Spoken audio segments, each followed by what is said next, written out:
Hey guys, thanks for coming back and joining us for another Game Time Discussions podcast. I'm Member Kelsey. I'm sitting here with Cameron Selby, and we're going to talk a little bit about some draft risers and fallers from the Combine weekend that we just had. Lots of big, crazy times that we saw, some things that, we had talked about it. We got multiple receivers that had really done well athletically out of all the receivers that have ever been in the combine.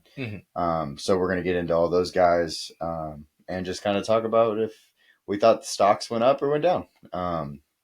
First guy I really want to talk about, well, first group of guys. I don't think it's fair to say first guy. We'll talk about one individually, but I really want to talk about the quarterbacks. All three of them sorry, the top three didn't perform at the combine, but the next tier, the three after that, Michael Penix Jr., Bo Nix, and JJ McCarthy, they all kind of impressed. There was nobody that I thought took a big step backwards or big step forward.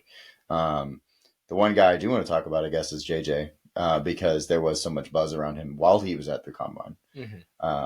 But I kind of want us to have your take on did anybody, in your opinion, set themselves apart from the others? No, I mean, like you said, in their own different ways, they thrived. Bo Nix looked awesome Mm-hmm. throwing.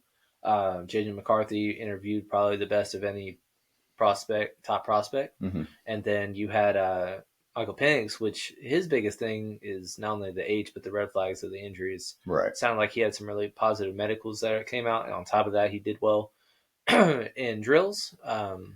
So yeah, it was pretty cool to see, and it's really just a QB heavy draft that I think now at this point we've kind of solidified. Like there's going to be 6 quarterbacks in the first round, and I don't remember the last time we've even come close to that. Right. So Yeah, I was on Twitter and I saw a meme, and it was JJ overthrowing a guy on an out route, yeah, and I was like, oh, okay. So that was before I actually recorded the combine and rewatched it later, and so I went and watched it, and I was like, that was his only bad throw on the whole combine. And you throw three routes or three times a route. So I'm like, he had one bad throw and y'all are really gonna make a big deal out of it. Um, I was really surprised and of course it's Twitter and they do that, but I was just like, I don't see what you're getting at here because he did so well otherwise. Um, Things that I saw on film, of course, he can throw the ball 60 yards in the air, no problem, all day long. But things that the problems on film that I saw, they're still there. Um, Things he lacks a little bit of pace on his deep throws and stuff like that, but he hit the target every time. It wasn't, maybe he could have thrown the ball differently, and there's a little bit of like he needs a little more arc and he needs to set the zip, yeah, polish more, but he's still super accurate. Mm-hmm. So I think that I don't think that he should have gotten any really bad buzz for his passing this week. right. So Yeah, and this is a riser and fallers video.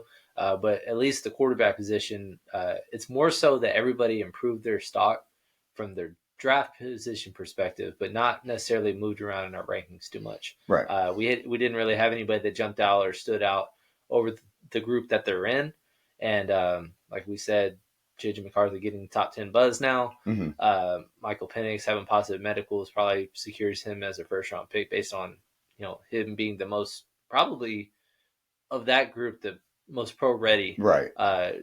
And ability to make the most out of little if he does go into a situation that probably isn't the best for a rookie. And then Bo Nix, incredible. Got all the stars in the world, the accuracy, and it probably, like we said, we thought that one quarterback would fall after the first 15 picks and probably be a late first round. Somebody jumps into the first to get him, or early second round pick. But it sounds like all these guys are probably solidified themselves. And then we talk about I brought up Joe Milton, Spencer Rattler.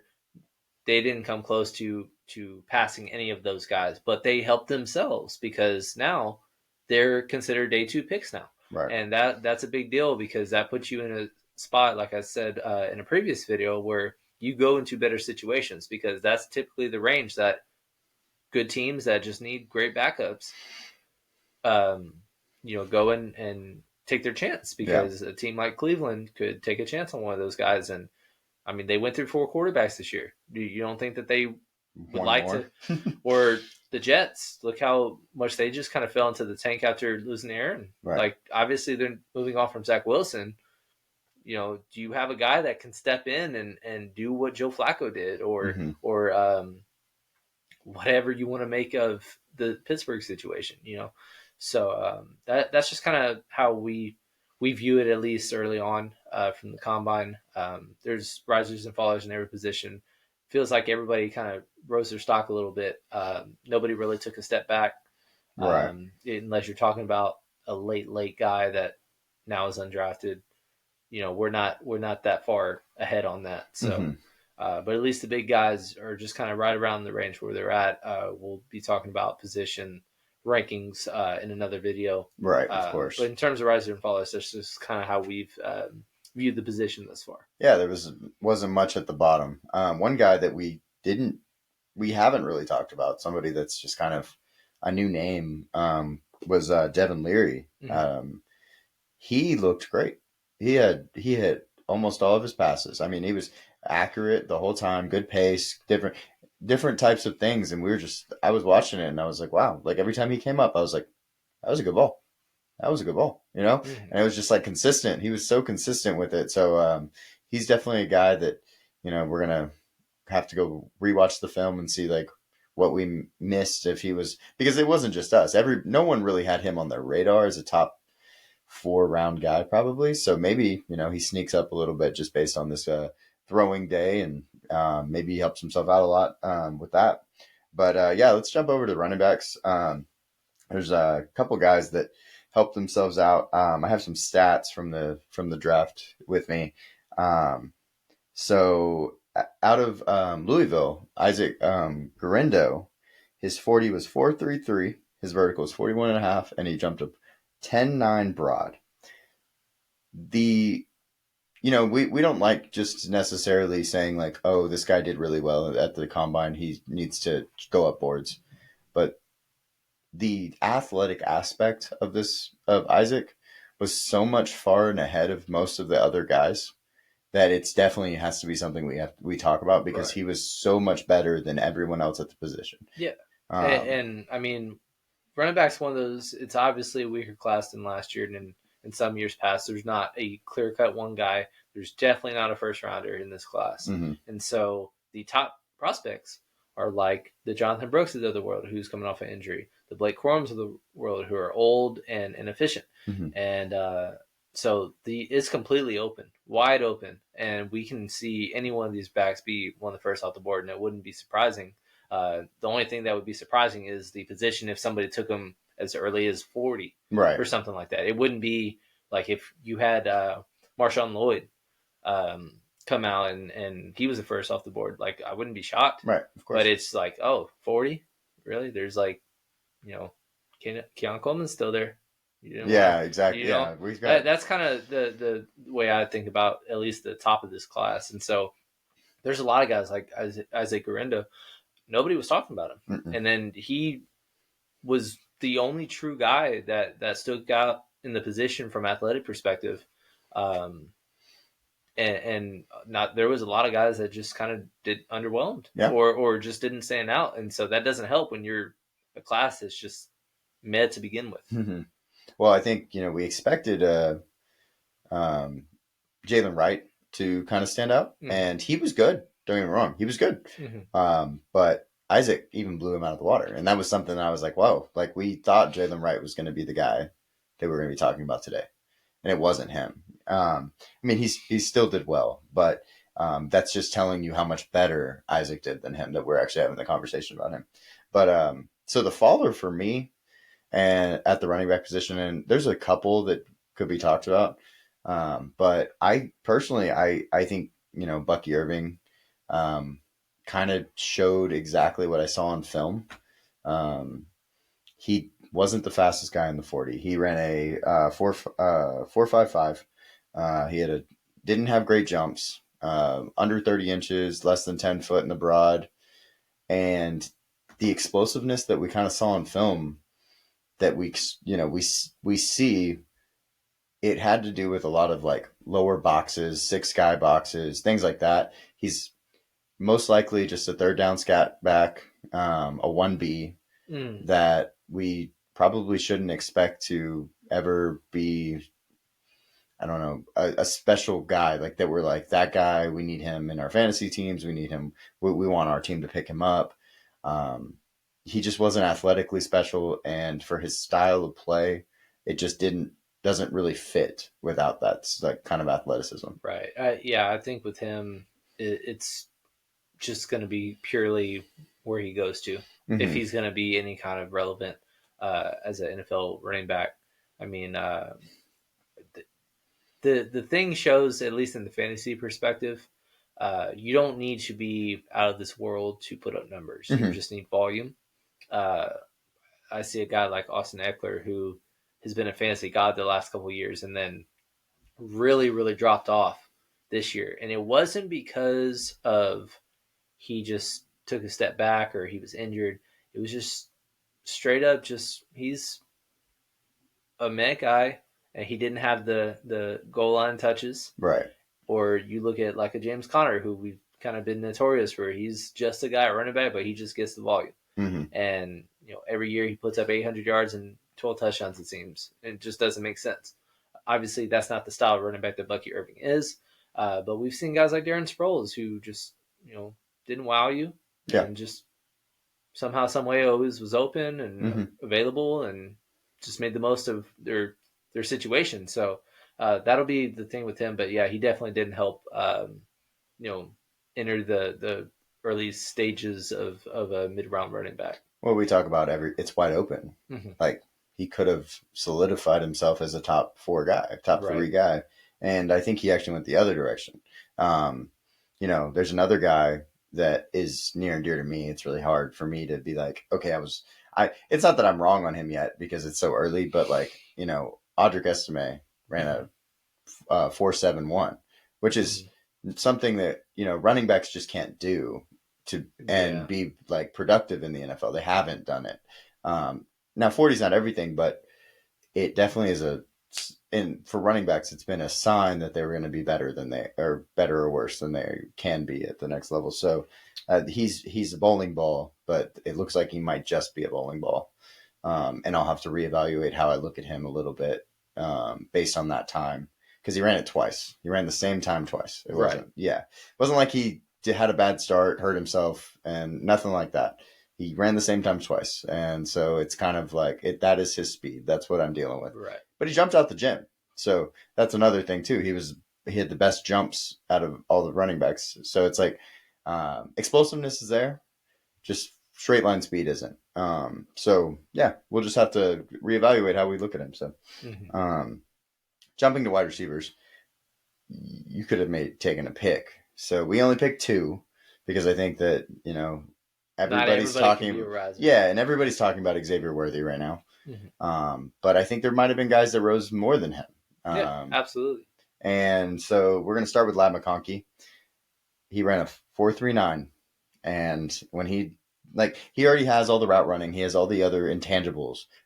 4.39, book it, first rounder. Yep. That's how I feel because he's done everything else, and we just didn't think he had the speed to be the first rounder, and now we know he does. Right. So yeah, I mean, if you're Cooper Kupp, but you can, instead of running a 4.6, run a sub 4.4. Yeah, like that's kind of how I view him. Is just like the guy that always gets open somehow, some way, and it doesn't seem like he's the threat, but he is. Right. And that's was the thing with a new quarterback this year. Like, how could he keep the same production? And then also Brock Bowers went down, injury, and he just was the go-to guy. Yeah. And we didn't really see the big moments because obviously Georgia missed the playoff. So we didn't see the national televised in January games. But yeah, he's somebody that we love.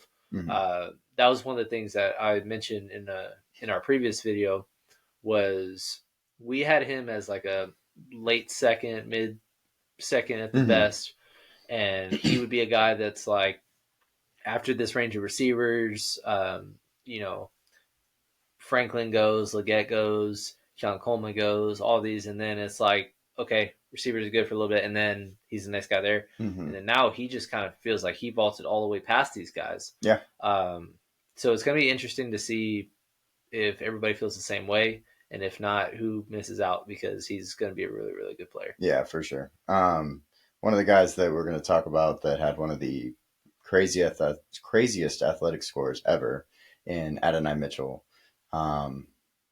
Fast, jumps, all of it, everything. And then he's 6'2", 205. Just kind of had it all this weekend.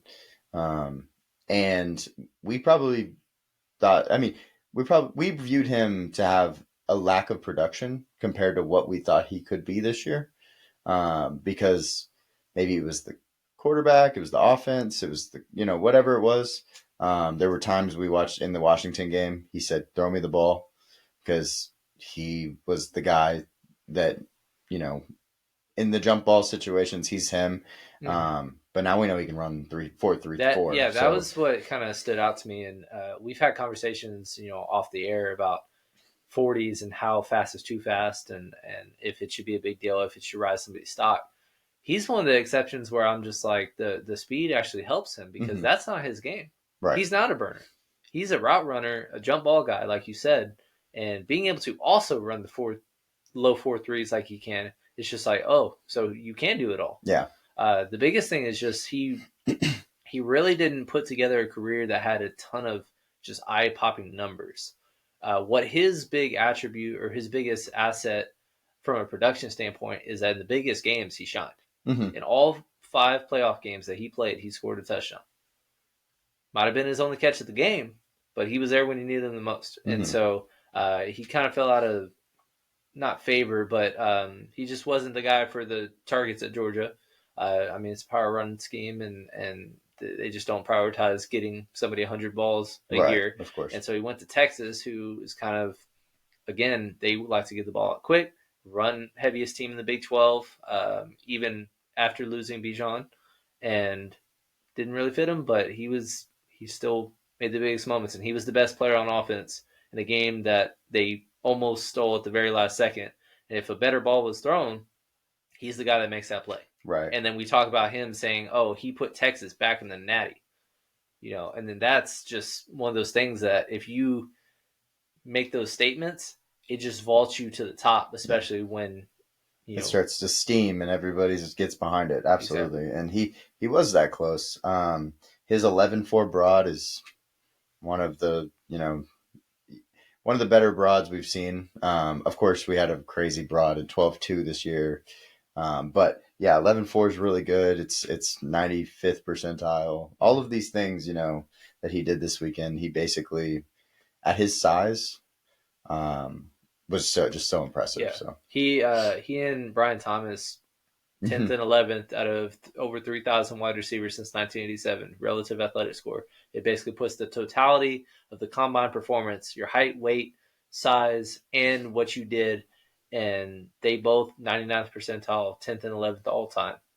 And the reason we picked A.D. Mitchell, Brian Thomas was already the next guy. Right, he's to us. 4. He was already 4 to us, and he probably vaulted into the top 20 conversation. So he rose, definitely. But we just put A.D. Mitchell because we didn't think he was going to get to that point. Right. And he did. So he probably rose, probably more so than any receiver. Him and Lad McConkey. We'll just see whose flavor goes first. Yeah, we just hope that people actually notice what amazing things Lad did. Yes. And it's not overshadowed by other guys, because even with a 4.39, he was probably, I think he was like 8th overall of all 40s, but it was what he did versus what we expected him to do with his style of play. Yeah, both of them, we were looking at 40-time props on Prize Picks. Yeah. Both of them were in the 4.5s, low 4.5s. So we didn't bet either one of them because we were kind of like, that's what they are. And no, they were not. Nope. So we were wrong. Yep. But let's move over to our fallers. there's one guy on here that definitely fell compared to where he was. He was our number 5 receiver in Troy Franklin. I'm not really sure. I'll have to reevaluate before we put out positional videos, but he was considered one of the top 3 guys in the 40. He came in at 176 pounds and ran a 4.41, which, to put that into comparison, he's 10 pounds heavier than Xavier Worthy. And he's 6'2". And I know Xavier's 5'11". So kind of just to put it in comparison, Xavier ran a 4.21. He ran a 4.41. Now, of course, these are different athletes, but we expected him to run the 40 at low 4.3 pace. And that kind of hurt him. He had the lowest broad jump of any of the people on our top 15. So that was pretty surprising, I guess. So I also, if you get a chance, anybody on the video, go watch his gauntlet drill. And he comes about, I don't know, close to a yard off of it every time. And the point of the gauntlet drill is to run straight on the line and don't weave at all. While other guys were really good at that, Troy Franklin was moving a lot. So I think that, it was kind of telling. It kind of showed that he's probably, at this point in his career, only a deep receiver. He can't run the routes that we were expecting. He's not. He fell down on multiple breaks, things like that, and those were things that we just didn't expect. We thought he was the 5th receiver on the board, and he definitely lost stake because of that. So right, yeah, and I mean, with how much we have to nitpick this group because it's a large group, you can fall out of favor really fast, and so. Like we said, we might have as many as 8 receivers in the first round. Yeah. Which I don't know if that would be a draft record. I'd have to look that up, but it's definitely in the 99th percentile of all drafts. And right now, I don't think he's one of them. And that just shows because we had him at the very end of the first round, but it wasn't that we just thought that there'd be 4 to 5. But now it's like we know there's going to be at least 6, probably 7. And right now, he wouldn't be one of those guys. So that's kind of like a tidbit or foreshadowing of how far he's going to fall. Yeah. How we perceive him right now. So yeah, it's like you have to do all the little things right. And if this was a worse class, maybe it wouldn't have been as right. Of course, it wouldn't have stood out as much. But everybody thrives in that group or tier of receivers, and he was the lone one that had a lot of disappointing moments. Well, and also during his season, he had a 10% drop rate, which is just too much. But it was okay because we expected him to run low 4.3s. Yep. It was okay. It was like we think you can fix drops, and you can fix drops. Yeah. But these things we needed to see him do to be more comfortable with the situation. Xavier Worthy had a lot of drops in his college career. Yep. He ran 4.21. Exactly. So it outshines it a little bit. The next guy, I hate putting him on this list because I think that, based on style, he probably shouldn't be here. But at the same time, by the draft community and by all the people that are going to be talking, I think he deserves to be on this list. It's Keon Coleman. He ran a 4.61. And so that's not his style of game. It's not. He's a contested catch guy. He's going to create separation at the catch point. He's not, and he doesn't create separation on routes. We don't that's not what we see on film either. Yeah. Which doesn't always have to be a bad thing because sometimes people are more open when they are covered. Right. Like Des Bryant is one that comes to mind where people always complain about his route running. And it's like, no, I want somebody on his hip because he will come down with the ball. Yeah. But if you try to have a speed corner on him and you just have to get past him, you're probably not going to. That's not the style receiver is. Keon Coleman, you're not going to have running deep every single play or right, of course. Have those quick bubble screens. That's not his game. He's going to be the move the chains guy on 3rd and 11, complementing your guy that can do it all. And that's his role, and that's okay. Yeah. But like you said, the tier in which he is in, everybody else thrived. And so that's just, he's short end of the stick in that regard. Yeah, I was expecting. The problem also is when you expect a certain time and when you're told, oh, this guy's probably going to run, 4.5, and if he goes sub 4.5, he's a lock first round guy. Okay, when then he doesn't do that, it makes the rest of people, and including myself, sometimes go like, oh, Mm-hmm. like that's surprising because we expect something and it's not given to us. We just, it kind of hits us in the face a little bit. Yeah. And that's kind of what we got here. Yeah, and it's all perception because we've said before, if he didn't run that 40, but he did everything else, mm-hmm. everything's okay. He Yeah. wouldn't be on this list. But because he ran the 40, it's going to stick in people's minds. It's a perception thing. 40s matter in the minds of the drafters. It shouldn't, but it does. Mm-hmm. And he'll get the short end of the stick. He'll have to do a lot in his pro day to regain a first round status based on everybody else that we've kind of vaulted up. But I mean, I have no doubts that he'll be one of the better receivers in this class just because of the way he plays. Yeah, and I think let's compare a little bit. You have Xavier Worthy versus him. Well, Xavier Worthy definitely went way up, and he might be a first rounder. Mm-hmm. Xavier Worthy's not going to jump Keon Coleman in my draft rankings. No. And so and I think Keon Coleman will have a better career than Xavier Worthy.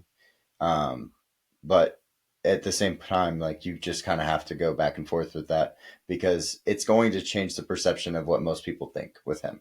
Right. So yeah, with him, you just kind of got to make sure that you don't become somebody that ages really fast. Mm-hmm. Guys that come to mind like Kelvin Benjamin, right? Who was just like people always used to say a cheeseburger away from a tight end, and he just couldn't get open and just never lived up to his billing. The other ones like Kenny Galladay, who really broke out, mm-hmm. and then he was one of the biggest free agent busts we've seen in some time with New York. Those guys like age really fast. That's his style of play, or the receivers that I'm comparing him to. Right. I'm hoping that this isn't like a foreshadowing of what's to come with him, but he should still be very productive as long as he's not overdrafted, which I don't think at this point he will be. Yeah, I mean, yeah. Now it's probably going to be home run, mm-hmm. especially if he does fall like we're expecting him to a little bit. But yeah, let's move over to the tight ends, and we'll talk about the little bulkier guys that still catch the ball. Theo Johnson was pretty great, and I mean, Penn State does a great job finding athletes. That's how I kind of look at it. They had multiple guys in this draft that were just awesome, and some we no names, like names that we hadn't really heard of. So Theo Johnson, 4.57 guy, 39.5-inch vertical, which is incredible. And then jumps to 10.5 broad. The speed is, what we go to when we think about players. But with Theo Johnson, he played in an offense that didn't really throw him the ball. He had 34 total catches on the year in 12 games. So, like one basically a game, not much. Mm-hmm. Or I'm sorry, like 3 a game. But so not very many. And that's kind of, part of the problem with tight end prospects at times is because they go to an offense that it's hard to scout them, but the athleticism is there. Yeah. I mean, it's funny because a lot of the best tight ends in the game right now, they were Big Ten prospects. Yeah. They went to Big Ten schools. Outside of Ohio State, tell me the Big 12 or Big Ten team that is just priority pass, get it to our most athletic guys. And it's more so grind the clock. Yeah, it's not Iowa, and that's where they're all from. Yeah, so. It's not Iowa. It's not any of these schools. Penn State's always been I want to win ugly. Yeah. I don't want to outscore you. They've never had the guys to do that. They've always predicated on defense and run game and grinding it out. And so a lot of those schools are like that. So we don't really see the production, but we see the prospects pan out. Right. So that's the thing with him is like if he's standing out in the ways that he did athletically, that just gives you reason for optimism in that regard. But the one thing is just you can't lean on the production because it's just not there. Well, luckily, we've seen this offseason that he's done. During the Senior Bowl, he was he was the standout tight end. During the Combine, standout. So we think we have a pretty good feel that he's moving up. Right. Boards. He's should be breaking into everybody's top 5, if not higher. So yeah, we're getting to the point where Theo Johnson's a name in with a top number 1 heavy tight end class and everybody else. Yeah. So. And then just kind of transition our biggest disappointment obviously was Jatavion Sanders. Yeah. He's a receiving tight end that just did not test well, and also he was kind of slotted in by default as the second guy, Right. as a consensus, even for us too. But really, everybody kind of closed the gap on him. I think that he was right around the mid to late second round range, and now I'm not so sure. Mm-hmm. I mean, after Brock Bowers, he should be a top 10 pick, but he won't be because of all the quarterbacks, receivers, tackles we have. But after where he goes at worst 15, we're not going to hear a tight end call for a while. Yeah. Long time. You're going to have to tune in the next night, and it might be long into that night also until you hear from one. And who knows? After what we saw, it might not even be him. I almost want to put money down that it's not him. I feel like he is probably going fourth up the board. Now, do I know exactly who's going to go before him? Not necessarily. I think Theo Johnson has a really good chance. Mm-hmm. And I think Ben Sinnott from Kansas State has a good chance. But I definitely think that he has fallen from where he was preconceived to be. I've seen him in the first round of drafts, which is insane to me. Yeah, ridiculous. But that was of course before the combine and stuff. But yeah, now if you put him in the first round, you are way off. He's a third round prospect at this point. I mean, it could have very well been the scheme that he went to, Mm-hmm. the style of offense that Texas runs, but he just didn't have enough big games to warrant being a high pick. It's all projection. And Right. so if you can't even project him well because his athletic score is just one of the worst that we've seen from what it should be, it just kind of gives you reason to be like, okay, who else is available? Like you said. So like he was our consensus too, and we wouldn't be shocked if he fell to 3 or even 4 Right. in his position class. That doesn't mean that he won't pan out or whatever, but at least from the draft perspective, he's definitely slid a ton. Yeah. In my eyes. Yeah. So let's jump over. We're gonna jump to O line. I've only got one guy that I consider like on this list that is going to be a riser, like a true riser. There's guys, of course, that are on this that aren't on this list that are going to be risers, but most of them just solidified themselves as wherever they were on our big board or on our positional ranking. But Fuaga out of Oregon State, man, his name just keeps coming up, and I don't know that it'll stop. He at this point, and we talked about this in another video earlier. Him and Olu have gotten very close. And most people should start ranking them basically one person apart, whichever side you're on. Right. And his field work was awesome. He looked great on the field work. His feet are great. We all know that he's the mauler. He's the right tackle, though. And so most teams, when you draft early, you go for a left tackle. But actually, most of the teams in this draft need right tackle. Exactly. Left tackle. That's what I was about to say is like the range that we see the next tackle off the board. Because initially we had, Joe Alt is our consensus number 1. That has not changed even after this weekend. We have him going to 5 in our most recent mock draft. And then after that, it's probably the Jets. Mm-hmm. And they have tackle needs on both sides. But outside of that, you look at the next 6-7 teams, like you said, they've got left tackle figured out, and he's the best right tackle in this class. I think he widened the gap on that, and the biggest thing was just he was still separated from Olu and Joe, and I still think Joe is head over heels above everybody, but Olu, he had the small hands. We still don't know if that even is that big of a deal, but just by default, positional, like I guess stock, he just has not risen. Mm-hmm. He's actually fallen, and Fuaga his name keeps coming up, like you said.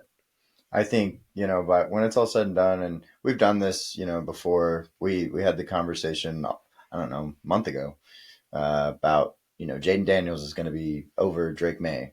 Mm-hmm. And it's now people are seeing that. This is one of those picks where I'm like, well, I think Fuaga is probably going to be over Olu when it's all said and done. Right tackle needy teams. and just consistently showing that he's risen every time you look at him. His senior season, rose. Senior Bowl, rose. Combine, rose. He's got so Yeah, much it's just traction that I just don't see it that's coming exactly what I down. was going to say. It's attraction. It's like, do you want the guy who's the has all the tools, or do you want the guy that's like showing you why he's Right. that dude? Mm-hmm. And so he's the one that's showing more right Mm-hmm. now than Olu. Olu's not on our followers right yet, but that's how high we think of Fuaga at this moment. Mm-hmm. So the next guy that is on our followers, it's actually Dominick Puni Mm-hmm. out of Kansas. He played left tackle for them this whole year, but he's definitely a immediate transition to guard type of player. Um, he was terrible this weekend. Mm-hmm. He wasn't the worst, but he is considered one of those guys that's going to be like right after, the big group of guys. Um, and he ran a 5.35 40, which is one of the lower ones in this class. But the really bad thing was his 10-yard split, which is what matters more with offensive linemen. And it was a 185, which is possibly, or 186, which is even more shoot, which is possibly, going to lose him a lot of money. Mm-hmm. Going to drop him into like the fourth, fifth round of this draft class. Just terrible testing, terrible all the way around.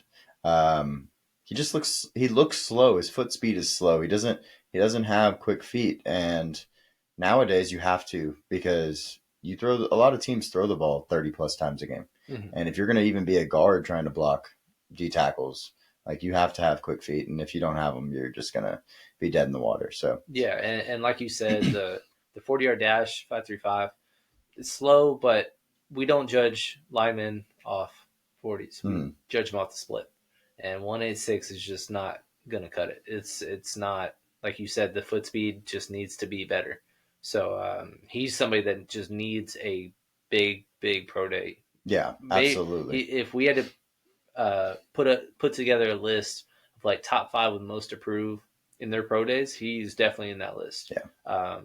Obviously, he was never in that group of could be in that tackle run, Hmm. but early second round was right in his ballpark and wheelhouse, and it's just not there right now. Yeah. So yeah, he needs to improve.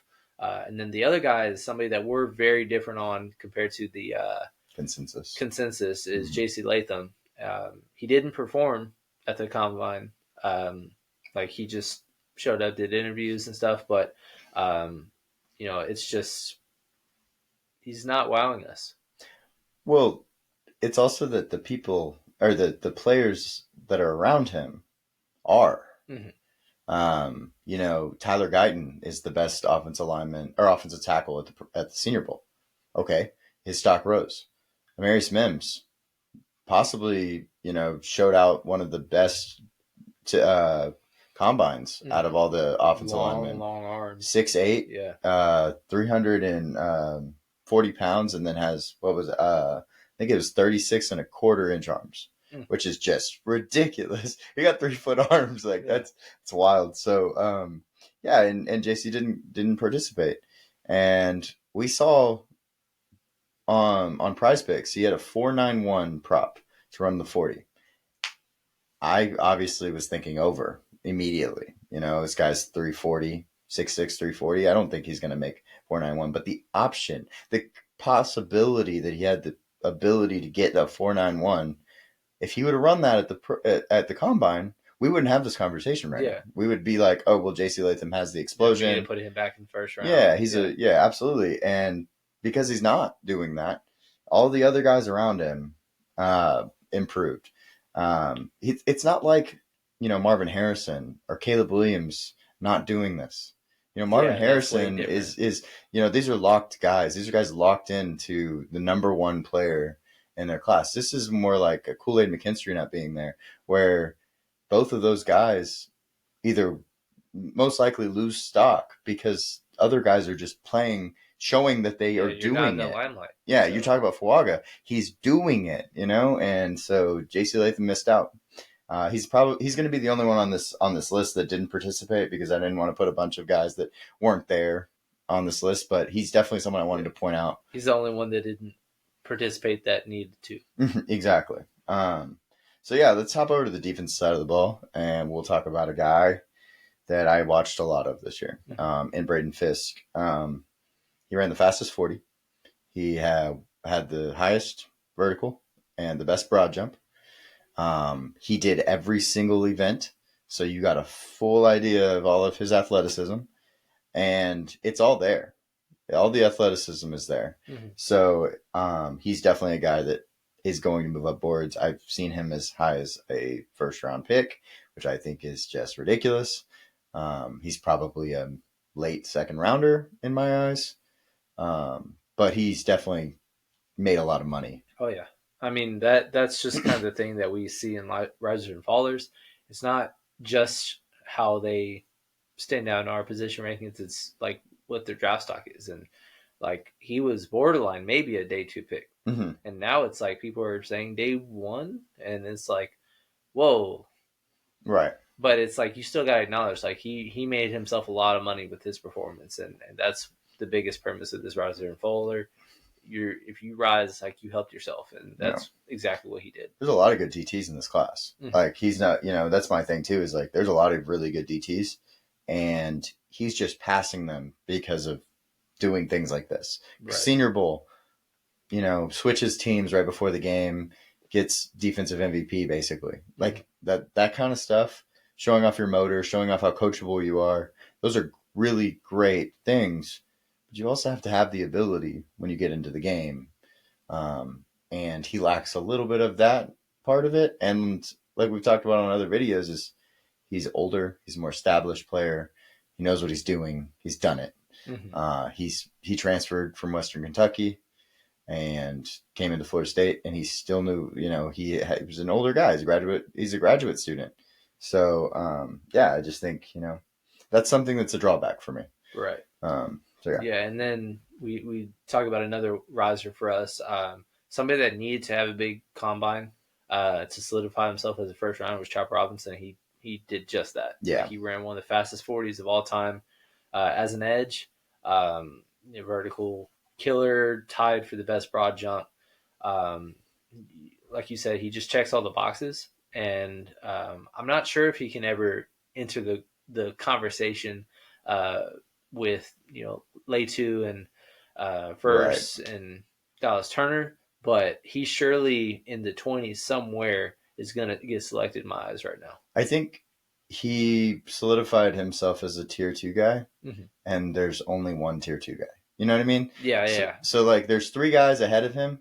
And I think people will try to make the conversation that there's only one, that like they're all tier 1 guys, but truly I think that those 3 guys are better and different, but he is going to help a team out a lot. And so, he's the tier 2 guy, all by himself. And he made sure that no one else could keep up with him. And there's some guys that were considered possible tier 2 guys that we're going to talk about in our faller that, let's just go there actually, because I think that we kind of have a pretty good idea of how Chop Robinson did. He's one of the best athletes we've seen in a long time for his size. But on the other side of it, on our fallers, Braden Trice out of Washington came in 30 pounds underweight compared to what he was playing weight, which is fine. But then you want to see the production based on that weight loss, because, if you're going to lose 30 pounds, you better run a good 40, right? That's kind of the idea. Like you did that on purpose. Let's see it. He ran a 4.72, which is not in the realm of what he needed to do to make that worth it. I'd expect him to go back to, 270, 265 playing weight. And so it's just like he did this, can't run that fast. What would he have ran if he was 272? What he was playing at, that I think that makes a big difference with what we think, Yeah, I mean, you don't really see many edges at this point crossing the 250 threshold unless they're just absolute burners, right? And can set the world on fire off the edge and just beat you with your speed. And if you're not that guy, then you're a heavier set, can hold your own. You could drive the tackle into the quarterback. Mm-hmm. Those kinds of guys. So he now is kind of in a space where he can't do that, or you wouldn't think so at that weight. Right. And you're also not going to beat you with your speed. So it's like you're out of position now in terms of like your size, and how are you going to combat that when I have a hard time believing that could be a great fit Right. Of in course. the Yeah. NFL. Well, the next guy in the Fathers is another guy that had a similar problem. Adisa Isaac, who is the only Penn State guy that kind of hurt his stock based on athleticism. He ran a 4.74, and he's not considered. He will never be 270, naturally. So he's a 250 guy 100% all the time, and running a 4.74. Your conversation, what you just said, Braden Trice can get back to that weight. Yeah. And play as that bigger bruiser type of player. Play really well in the run game and stuff like that. Isaac will never be that guy. And even if he is, you haven't seen him as that guy. Yeah. So it's taking a gamble either way. So yeah, like you said, it's if you're not maximizing the way that you are, like you can get over being slender if you run fast. Right. You can get over being slow if you can catch and you can run routes. But when you are not fast and you have the size of a speed rusher, like you're not going to pan out. It's a recipe for disaster. Exactly. But yeah, so I think both of those guys are going to have to do something good at their pro day to kind of set that back to normal, because they were probably top 10 edge rushers. So so let's jump over to the inside linebacker position. I put this guy here because I thought, we really just need to talk about what he has done in his time. It's Payton Wilson out of NC State, multiple injuries guy, going to be much older than the rest of the guys at the position. And if he was 21, 22 years old, he'd be a first round pick.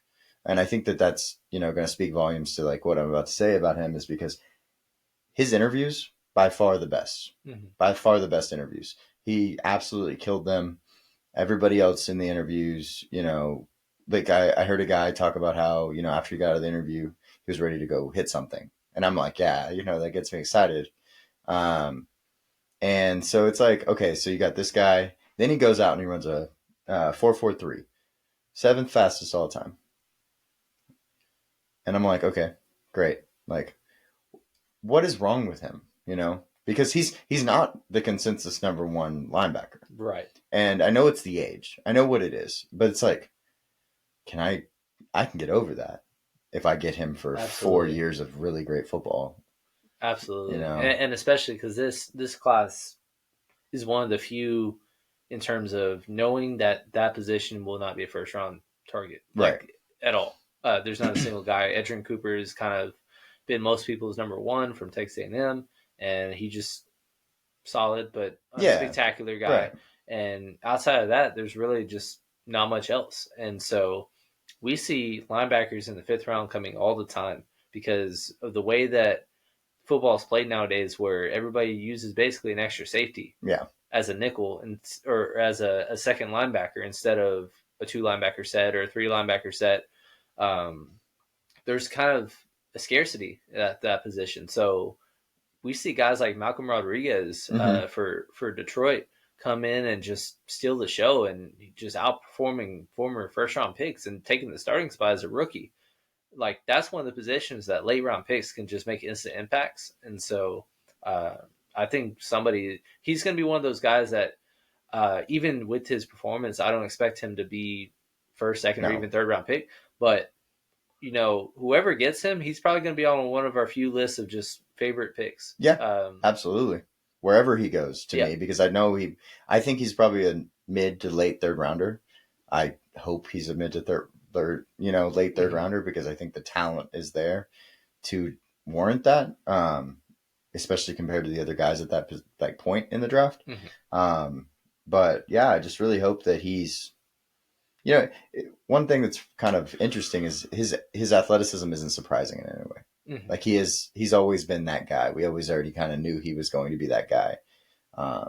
But him showing it around other guys that weren't like the cool thing about the combine is all these guys are put in the same situation to do the same things. So yes, maybe a 40 isn't that telling of how well they're going to do in the NFL, but they're running it with the same laser time next to the same on the same field, the same time, same living condition, all this, so it kind of puts them all in the same playing field. There's less variability, Right. and he did it. He did it. Mm-hmm. So I hope he gets, he gets what he deserves when he comes to draft day. So that's how I feel about that guy. Yeah, And and then on the other note, we're talking about a faller. Like I said, it's not a strong class at linebacker, but Jeremiah Trotter is one of the few that's been in the top three, whatever order you want to do it. But he just what's telling about him is he's the modern day linebacker of a very small guy. I mean, he's only yeah, 6 foot 228. He is a safety in every other decade, if that. And he just not only the size that you were at, like we said about Braden Trice, like he didn't test well. no. He was slow. He was over 7 second three cone, and that's just like a big red flag about change of direction and being able to pursue. Mm-hmm. He just didn't have it, and so that's just like one of those things of if you're small, you gotta maximize and be good Speed. at what you're It's good at. speed. And yeah. Well, he wasn't even the best linebacker on his own team this year. Mhm. But we had talked about him for so long that he was going to be the guy. And in prior years, he was better than he was this year, production wise. And so I guess it was kind of like hanging his reputation on that coattails of what had happened prior. Mhm. And I don't know what happened or what's going on, but he is not the same player that he was 2 years ago. And so I need him to fix it because he might be the number one linebacker out of this class. And it is not deserving at this moment. Right. But yeah, so let's jump over to the cornerback position and let's talk about possibly the biggest climber of any player since the end of last season. Um, it's Quinyon Mitchell out of Toledo. He went to the Senior Bowl, best corner in the Senior Bowl. Had one catch on him, and it was a 5-yard out route by Mhm. Roman Wilson. Roman Wilson was the best wide receiver that weekend, and it was a 5-yard catch. That's it. I'll take that all day long. Absolutely. We're in man-to-man here. He had Mhm. 2 interceptions, had one catch. Right. So he solidified that he was definitely good at football, at least at that point. But we do know that Terrion Arnold, Nate Wiggins, all those guys weren't at the Senior Bowl, so he didn't get to compare to those guys. Well, now goes to the combine, runs a 4.33, second best at the position. Goes to the bench press, 20 reps, best at the position. Mhm. He's just doing it like we talked about Fuaga. He's doing it over and over and over, and he's a competitor, and he's moving up boards. And I think he might be the most warranted player to move up boards. Right. So Yeah, and we haven't actually brought this up, but this day and age, having a 4 interception game yeah, is just unfathomable, including 2 pick sixes. Yeah. That didn't happen this year, but yeah, that's under his belt too. So I know we're talking about this weekend's risers and fallers. I just want to mention that just because we hadn't brought that up before. But yeah, just incredible testing. And again, cornerbacks at the tier. It's a very strong class that just didn't really have anybody that stood out. It's interesting because with wide receiver, strong class, but guys, like there's tiers. Yeah. Tackle, there's a few guys, and then there's the rest. Yeah. With corner, we talked about it before, like 1 through 6, the gap is just so minuscule. And so this combine was huge for those guys. And obviously, Kool-Aid McKinstry and Cooper DeJean did not participate due to injuries. Mm-hmm. But Quinyon Mitchell made the most of it. And so I would not be shocked right now if he vaulted into the conversation for the number one corner off the board. Absolutely. I think he already did prior to this. Yeah, like you said, you had it, but now everybody else saw it. Yeah. So you caught it early. Yeah. Well, kudos to you. it's hard to see on tape sometimes because he'd never played press man. Mm-hmm. So you kind of have to see like the physicality and the build of the guy. So when you watched him at the Senior Bowl, it's like, whoa, Oh okay, no, he's all there. right, because you knew he had ball skills, he had all the things to play corner. Like that wasn't the problem. Now can he compete against the best players? And then he went and just Did it. yeah, everybody.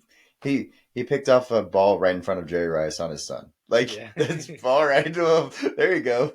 Um, so yeah, but another guy that's in the top three on the other side, in Terrion Arnold, from Alabama, next to Kool-Aid McKinstry. I was really expecting him to run a better 40. I know that it's not, always going to tell you exactly the whole story, but a 4.5 um, is definitely something that you need probably worry about a little bit. Mm-hmm. Sub 4.5s, you feel a little bit better, but a 4.5 is a little bit worrisome, for sure. I was expecting him to just test out of the world because that's what everybody told us he would do. That's what he was telling us. That's what what was coming out, and that's what he kind of shows on film. So maybe he's just faster. Maybe he's game speed good, and he's not as fast straight line speed, and that's fine. I'm cool with that all day long.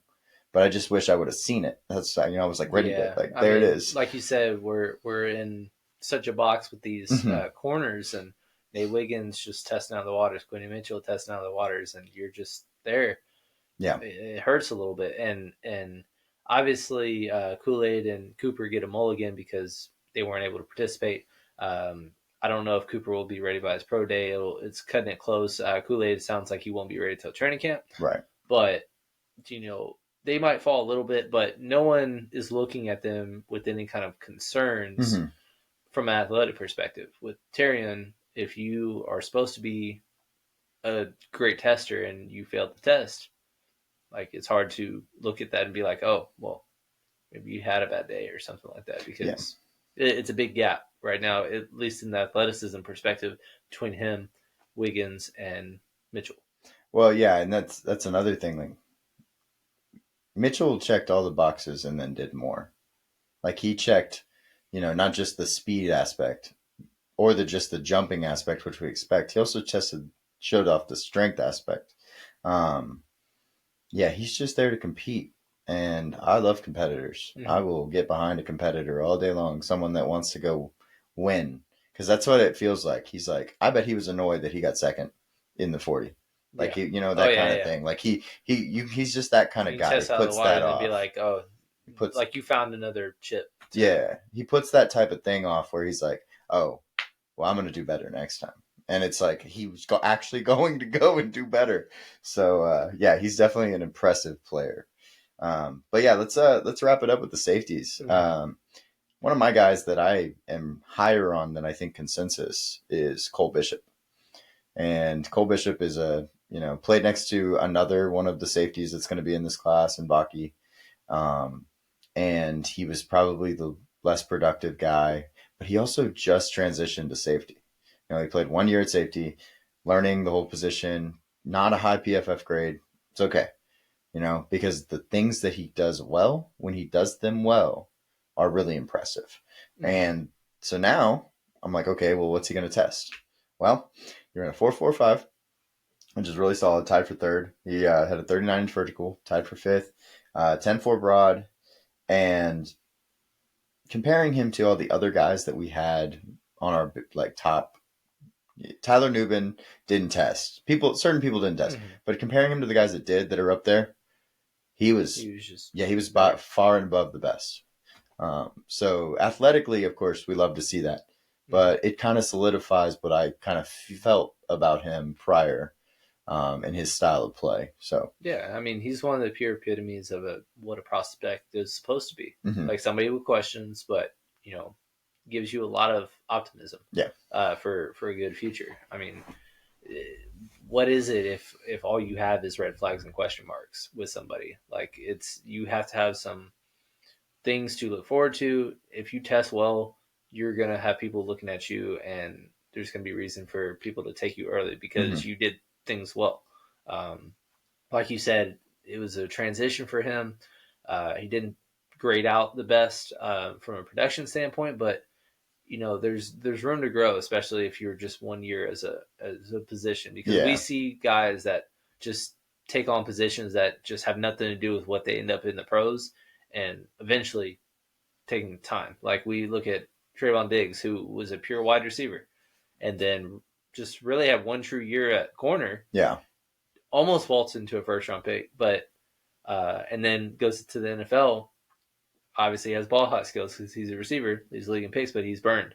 And then this year, he's really started coming to his own as a true corner. Mm-hmm. And obviously, he got hurt early, but those are the kinds of things I see with prospects that are transition different positions. I think he'll be just fine. It is one of the weaker classes, Right. or weaker position groups. So there's really no one that's just holding on to the first spot. Yeah, I think, like you were saying, guys transitioning like this, Mike Sanders still, he was a receiver, and you saw it during the combine. Mm-hmm. His running mate, Sione Vake, he played running back this year. He had, he played safety and running back at the same time. Like things we did in middle school. Not realistic anymore. And so, yeah, I'm always about the world of athletes. I like guys that play all sports, basketball, play soccer, play baseball. Because you learn different things at every sport and every position. And so I think that that's always a good thing. But yeah, let's talk about the biggest loser in the whole combine to me. And Kamren Kinchens from Miami comes out. He's considered a rangy guy, can run sideline to sideline, make plays in a high safety style of defense, and then runs a 4.65, which is tied for the slowest with his teammate, the other safety next to him. And it's just one of those things. Like I can't get past that. Like there's some 40s that I can be like, okay, it's okay. Like you are a little bit slower than I expected. This isn't your drill. Yeah, This Keon Coleman, yeah. right? This is actually what we expect. We expected him to do well in this drill. This is the drill he needed to show and check a box to still be considered second safety on the board, like most people would have had him. Mm-hmm. And he just did not do that. The opposite happened. And then his jumps, he was one of the worst in all of the jumps. And it's like he lacks the athleticism, obviously, but was he hurt? Like because I was just so blown away. That was so bad, Yeah, typically if you're a high prospect and you're just not the best athletically, you won't test in certain drills because it's just like this isn't going to help me. It's only going to hurt me. So why? But you were bad in all of them, and it's just like really telling. It's like what was going on. Mm-hmm. We've seen very few people. Obviously, there are exceptions, but obviously 40s aren't everything. Verticals aren't everything. We see best wide receiver ever ran a 4.7. Like he didn't play that as a 4.7. No. And Anquan Bolden was really, really slow and then really, really good, very fast. Obviously different position, but I mean, yeah, it's not a good look for him. He was one that was just very, very solidified as a day 2 pick, and now it's just like I could see him falling all the way to day 3. Yeah, absolutely. Yeah, so he's one of the ones that I brought up earlier. Who has the most to prove at his pro day? He might be number 1. Yeah, just based on, and it wasn't that way before, but it's because of this performance of why it is the way it is. Mm-hmm. Like he needs to regain some of the stock that he had because it's just plummeted right now. Yeah, and I think with this being the case, when you draft him, you're going to have to play a certain style of defense. You're going to have to do something where he's capable of being on the field. Mm-hmm. Like, can he be a nickel? Can he be a big nickel? Well, no, he's only 5'11". Probably He's not a big nickel. He's 5'11", 200 pounds. It's a basic nickel for most places. Can he? What is he going to be good at? I'm having a hard time understanding what he could be good at, because what I thought he was good at is not what he's going to be good at now. Mm-hmm. So yeah, he's by far the biggest loser to me in the combine, and he's going to, like you said, have to have the pro day of his life. They're going to have to stop the timer at 30 yards to get him to be in comfortable contention to be moving back up into at least the third round. So yeah, he's definitely one of those guys that I'm worried for. Mm-hmm.